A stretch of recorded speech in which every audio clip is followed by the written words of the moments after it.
Bonjour à tous et merci de me rejoindre sur un nouveau format qui me permet de faire beaucoup moins de montage et qui permet également, qui me permet en tout cas, de vous montrer quelques petites informations qui nous viennent d'Amérique. Et comme la campagne de Trump va bientôt arriver à son terme, un terme que certains d'entre nous voudraient heureux, nous voudrions que Trump soit réélu. Non pas parce que c'est un homme providentiel ou parce que nous sommes complètement subjugués par la personnalité de Donald Trump, mais parce qu'il représente une aiguille, une épine dans le pied des mondialistes. Ça ne veut pas dire que Trump ne fait pas partie d'une certaine, comment dirais-je, oligarchie. Bon, ça c'est indéniable. Mais s'il continue à faire son travail, on va voir des têtes tomber. Si ces têtes tombent, ça pourra avoir des répercussions chez nous, comme d'habitude. Des répercussions qui, ce coup-ci, seront un petit peu plus intéressantes. Alors voilà, je me livre un peu à cet exercice-là. J'ai appelé ça un web journal parce que finalement, c'est ce que c'est, et puis ça me permet de faire un petit hommage à Alexis Cossette que je trouve très très bien. Voilà, on va commencer par cette intervention de Trump sur Fox News. Je vous laisse le son, j'espère que ça va pas être trop pourri. We started seeing that I could win, and it's a disgrace, and we caught them. We have them called. En fait, il est interrogé par une journaliste de Fox qui lui demande à propos de la collusion avec la Russie. Je ne sais pas si vous avez suivi toute cette affaire. Bon, il se trouve que des emails ont été déclassifiés et on s'aperçoit que ce que beaucoup d'entre nous supposaient déjà, mais depuis très très longtemps, hein, quand on suit ces affaires-là, ça sentait vraiment pas bon. L'administration Obama, à travers tout un attirail, bon, je ne rentrerai pas dans ces détails-là, mais en gros, on s'aperçoit que une certaine partie des services de renseignement ont travaillé du côté des démocrates pour espionner la campagne Trump en utilisant le prétexte qu'il y avait une collusion avec la Russie. Et en fait, les emails qui sont sortis là permettent, la déclassification permet de dire que déjà c'était pas fondé, la Russie n'a jamais travaillé avec Trump comme il était dit, et Trump, bien sûr, en pleine campagne, il est tout à fait content de ce qui est en train de se passer. Il est derrière ça, ça peut pas certain quand même. We have them called, hein, on les a chopés et maintenant on a des pièces, on a des choses contre eux. Mais ce qu'il dit là, c'est que d'autres documents vont être publiés et ils sont époustouflants. Attendez de voir ce qui va arriver, c'est époustouflant, breathtaking, ça coupe le souffle. Alors, moi hier soir, je suis tombé sur quelque chose de tout à fait intéressant. Ça a été publié par SGT Report, qui est une chaîne que j'écoute pas mal, qui est plutôt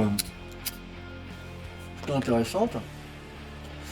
Là, c'est un meeting en fait où Donald Trump fait référence à un article du New York Post qui révèle des emails en fait qui sont sortis à propos de Hunter Biden, Hunter Biden qui est le fils de Joe Biden.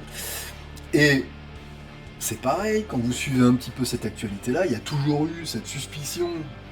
D'ailleurs, Joe Biden s'en est vanté dans une vidéo où en fait il explique qu'il est allé en Ukraine, il leur a mis un coup de pression et mais c'est même rigolo de voir comment il s'en vante, parce que bon, après tout, il est puissant, inatteignable. Il leur a mis un coup de pression et ils ont levé les charges qu'il faisait peser sur Hunter Biden. Hunter Biden, il y avait une suspicion de collusion entre Joe Biden et des business en Ukraine. Et ce qui s'est passé, c'est que il y a un ordinateur portable qui était dans un magasin de réparation, qui a été abandonné là. La personne a fini par, comme il était abandonné, a fini par ouvrir l'ordinateur, et ils ont trouvé tout un tas d'emails qui impliquent Joe Biden, Hunter Biden, et un homme d'affaires ukrainien. Joe Biden a toujours nié avoir eu des rapports avec des business là-bas. Donc, cet email d'un certain Vadim Pozharskyi atteste bien qu'il y a eu une rencontre. Donc, c'est pas très catholique tout ça, on est d'accord. Et a priori, il y aurait également, alors j'ai pas retrouvé la vidéo complète, mais il y aurait également cette image là. On voit Hunter Biden fumer du crack et avoir des activités un peu étranges, impliquant des jeunes femmes a priori. Bon, ça sent pas bon, c'est évident. Maintenant, on est habitué dans les campagnes américaines à ces espèces de petits coups de petits coups de poignard, etc. Ça fait partie de leur façon de mener les campagnes. Enfin, là, ça commence à être grave. C'est pas, on est quand même sur des choses qui impliquent du pénal, etc. Si on prend plus en compte tous les emails cachés d'Hillary Clinton quand elle était secrétaire d'État à la défense, ça sent pas bon pour les démocrates.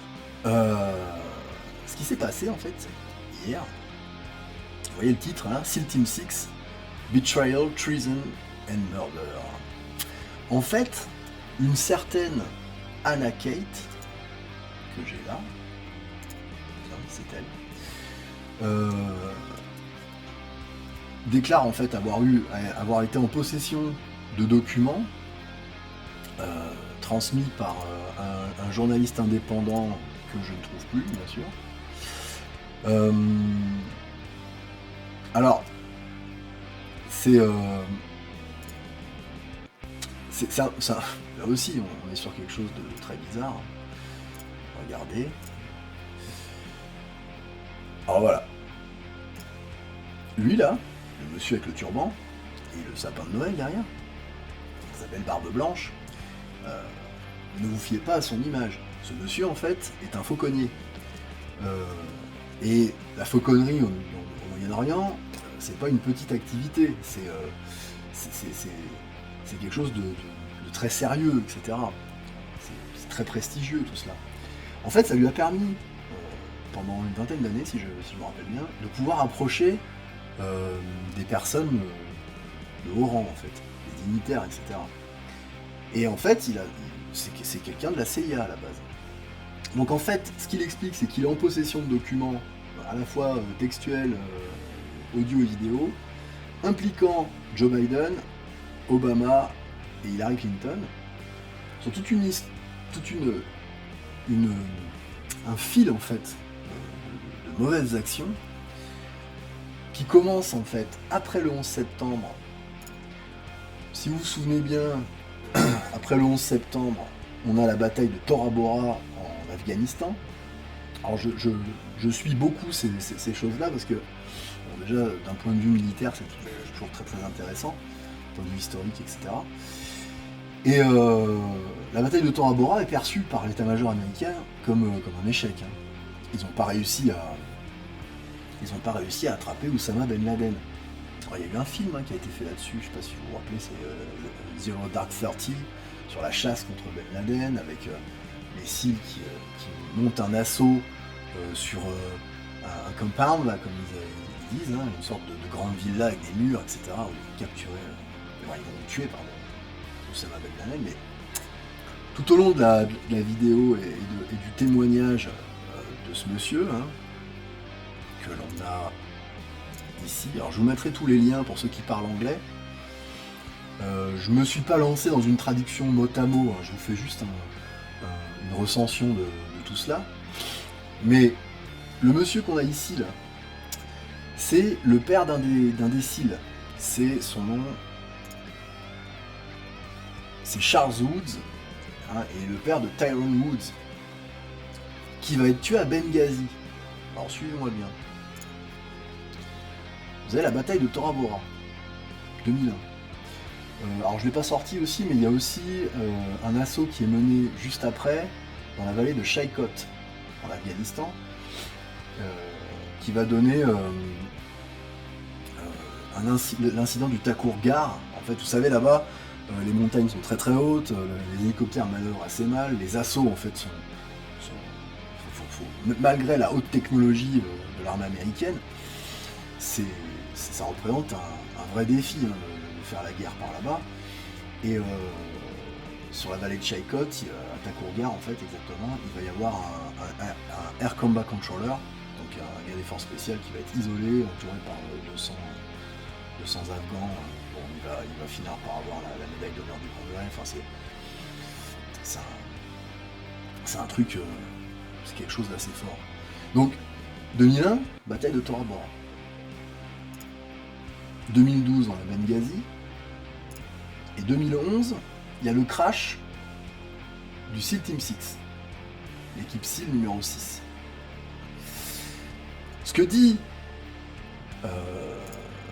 ce monsieur là, c'est que à Tora Bora, Oussama Ben Laden s'est échappé grâce à la fois à la collusion des services de renseignement saoudiens,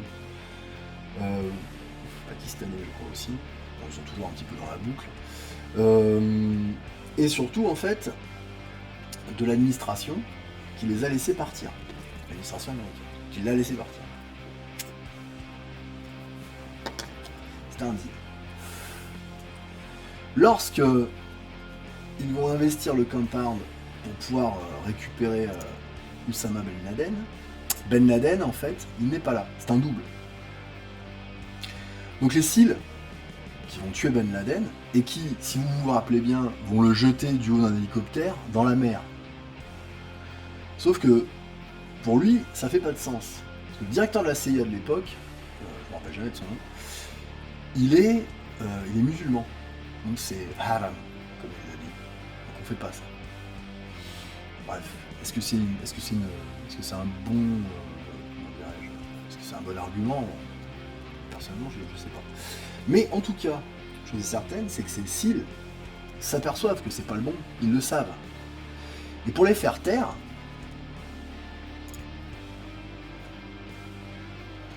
on va les tuer. Parce qu'en réalité, cette affaire, en fait, correspond, selon eux, à un meurtre. Alors pourquoi je vous parle de ça? Ça peut paraître un petit peu fantasmé, etc. Cela dit, Anna Kate commence, dans une interview, elle explique qu'elle a eu dans les mains les documents, elle a entendu les documents, elle se mouille. Bon, après tout, on pourrait se demander qu'est-ce qu'elle a à perdre, qu'est-ce qu'elle a à gagner. Elle a certainement plus à gagner qu'à perdre, ça paraît évident. Si elle raconte des bêtises, c'est mort. Sa vie sociale, je crois qu'elle peut faire autre chose, hein, mais elle peut certainement pas continuer à faire ce qu'elle fait. Alors, tous les documents, ce qu'elle explique dans une interview, ont été, là, dans les jours qui ont passé, ont été donnés à un sénateur américain, à tout un tas de gens en bonne place, on va dire, et notamment à un certain général qui valide les documents. Ce certain général, elle ne le dit pas explicitement, mais on dirait quand même que c'est Flynn. Si c'est Flynn, ça peut avoir des répercussions. Ça corroborerait ce que dit Trump lorsqu'il explique qu'on a des documents et que ça va sortir. Hein, donc ça, c'est une info qui date du 12 octobre. Alors, est-ce que... La question est la suivante. Est-ce qu'on va avoir cette fin de campagne avec un coup de tonnerre monumental, où là, en fait, preuve à l'appui, la justice à l'appui, ils vont sortir des documents incriminants, Obama, Hillary, il y en a d'autres,